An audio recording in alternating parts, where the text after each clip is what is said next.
ఎవలను రాళ్లతో కొట్టి చంపాలా? ఒక పార్టీ బీఫామ్ మీద గెలిచినోడు ఇంకో పార్టీలకు పోతే మీ చెమటతో మీ రక్తంతో మీరు గెలిపిస్తే గెలిచినోడు ఇంకో పార్టీలకు ఫిరాయిస్తే ముఖ్యమంత్రి రేవంత్ రెడ్డి చెప్పిండు, ఏమన్నాడు? రాళ్లతోని కొట్టి చంపమన్నాడు. నేను అంటలేను, నా మీద కేసు పెట్టగలరు, ఆయన పేపర్ వాళ్ళు ఉల్టా రాశారు. నేను అంటుంది ఏంటంటే రేవంత్ రెడ్డి చెప్పిండు, మరి ఇలా ఎవరిని కొట్టాలి? రాళ్లతోని రేవంత్ రెడ్డిని కొట్టన్నా? పిచ్చి కుక్కలేక ఎవరిని కొట్టాలి?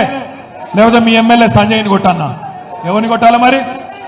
అందుకే అంటున్నా, ఎవరిని రాళ్లతోనో ఇంకో దాంతోనో కొట్టే అవసరం లేదు.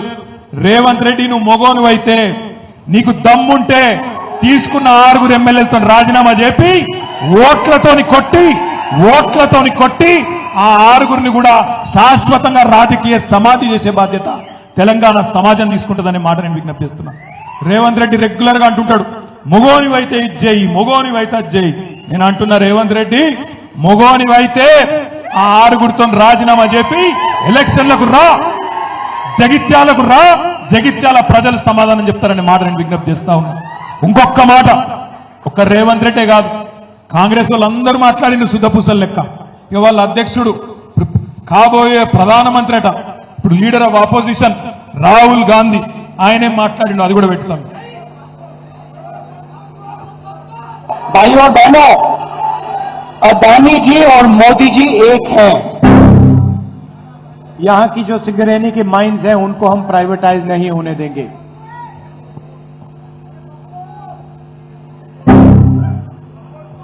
I don't think democracy has been as much at risk, the constitution has been as much at risk as it is today.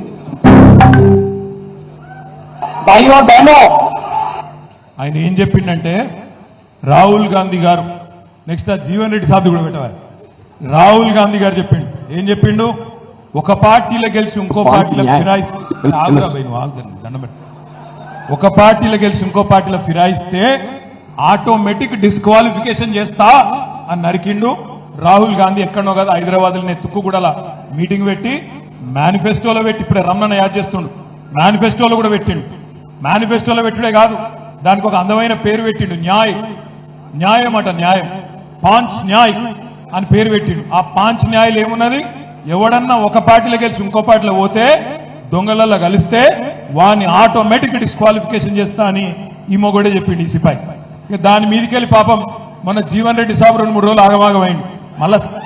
మళ్ళా కాంగ్రెస్ వాళ్ళు చదువుకుంటారు, మీకు ఎరికే, మాకు తెలుసు, మీకు తెలుసు, ఏదో మాట్లాడుకున్నారు, చదువుకున్నారు. కానీ జీవన్ రెడ్డి గారు సీదా రాహుల్ గాంధీని అడిగిండు, అది పెట్టి. ఇలా స్వయంగా మనం ఏసీసీ ఎన్నికల ప్రణాళిక ఏదైతే పాంచ్ న్యాయ్, ఏ పరిస్థితుల్లో ఏదైతే యాంటీ డిఫెక్షన్స్ ఎంకరేజ్ చేయకూడదు, గతంలో రాజీవ్ గాంధీ రూపొందించినటువంటి యాంటీ డిఫెక్షన్ లా ఏదైతుందో కొంత రూపభూషణంగా ఉన్నది, దాన్ని మరింత పటిష్టం చేసి ఇలా పార్టీ డిఫెక్షన్స్ ఏదైతుందో చెక్ పెట్టే విధంగా, ఎవరైతే సభ్యుడు పార్టీ మారినట్టయితే వారి సభ్యత్వం రద్దు చేయబడే విధంగా మేము చట్టాన్ని మార్పు చేయడం జరుగుతుందని చెప్పని ఇలా పాంచ్ న్యాయలో కాంగ్రెస్ పార్టీ ఎన్నికల ప్రణాళికలో పేర్కొందని చెప్పంటూ నేను దానికి భిన్నంగా ఇవన్నీ జరుగుతుంటే నాకు రియల్లీ ఫెల్ట్ మీ మాటల్లో ఒక ఇలా స్వయంగా మనం ఏసీసీ ఎన్నికల ప్రణాళిక ఏదైతే పాంచ్ న్యాయ్, ఏ పరిస్థితుల్లో ఏదైతే యాంటీ డిఫెక్షన్స్ ఎంకరేజ్ చేయకూడదు. జీవన్ రెడ్డి సాబ్ చెప్పింది విన్నారా? ఒక పార్టీలో గెలిచినోడు ఇంకో పార్టీలో మారద్దు అని మేమే పెట్టినాం మేనిఫెస్టోలా, మరి ఇప్పుడు సిగ్గు తప్పి మళ్ళీ వాడిని చేర్చుకుంటున్నారు ఎట్లా అని జీవన్ రెడ్డి గారు కూడా పాపం ఆక్రోశం వెళ్ళగక్కింది. అందుకే నేను అంటున్నా, మరి జీవన్ రెడ్డి గారు చెప్తున్నాడు, రేవంత్ రెడ్డి గారు చెప్పిండు, రాళ్లతో కట్టండి, పిచ్చి కుక్కను కొట్టినట్టు కొట్టండి అని చెప్పిండు. ఇక జగిత్యాల ప్రజలు నిర్ణయం తీసుకోవాలి, ఏం చేయాలా? రేవంత్ రెడ్డి గారు చెప్పినట్టు చేయాలనా, లేదా ఓట్లకు మళ్ళీ అడిగేతందుకు వస్తే ఉరికిచ్చి కొట్టాలనా? దయచేసి ఆలోచించమని చెప్పి నేను కోరుతా ఉన్నా. ఎందుకు జరుగుతున్నాయి ఇవన్నీ? ఎందుకు జరుగుతున్నాయంటే ఒకటే ఒక కారణంతో జరుగుతున్నాయి. ఎందుకంటే కాంగ్రెస్ వాళ్ళు నోటికొచ్చిన మాటలు చెప్పిండ్రు, నోటికొచ్చిన హామీలు ఇచ్చిండ్రు. మీకు తెలుసు ఎన్ని నరికిండ్రో మీకు తెలుసు.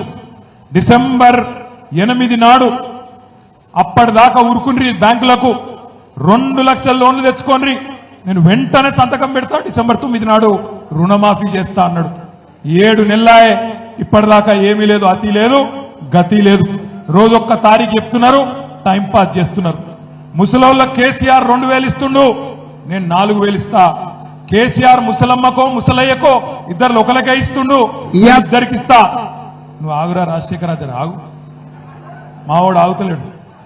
అయితే ఇన్ని మాటలు చెప్పిండు, అవన్నీ వినిపిద్దాం, ఆగు వినిపిద్దాం. ఇంకేం చెప్పిండు? ఆడబిడ్డలందరికీ నెలకు 2500 ఇస్తా, కింటాల్కు 500 రూపాయల బోనస్ ఇస్తా. ఇంకా నోటికొచ్చిన మాటలు. బీసీలకు 42% రిజర్వేషన్ ఇస్తా, రాబోయే 5 ఏళ్లలో 1,00,000 కోట్లు ఖర్చు పెడతా, మైనారిటీలకు ఒక 20,000 కోట్లు ఖర్చు పెడతా. నోటికొచ్చిన హామీలు, నోటికొచ్చిన మాటలు 420 హామీలు. ఒకటి కాదు, రెండు కాదు, 420 హామీలు ఇచ్చి గద్దెల కూర్చున్నాడు రేవంత్ రెడ్డి కాంగ్రెస్ ప్రభుత్వం. మరి ప్రజలు అడుగుతారు కదా, ఏమయ్యా రేవంత్ రెడ్డి ఏం సంగతి అని అడుగుతారు. అందుకే భయపడి ఏం చేస్తున్నాడు? ఎక్కడ కాంగ్రెస్ ఎమ్మెల్యేలలో కూడా ముసలం ముడతదో, ఎక్కడ ప్రజల ఒత్తిడికి తట్టుకోలేక కాంగ్రెస్ వాళ్ళు బేజారైతారో, అందుకే కొంతమంది ఎమ్మెల్యేలను కొనుక్కొని అక్కడ కొన్ని పైసలు వారేసి కొనుక్కొని కూర్చోబెట్టుకుంటే బొమ్మలోలే మీ సంజయ్ ఓలే బొమ్మలోలే కూర్చుంటారని చెప్పి ఆయన ఆలోచన.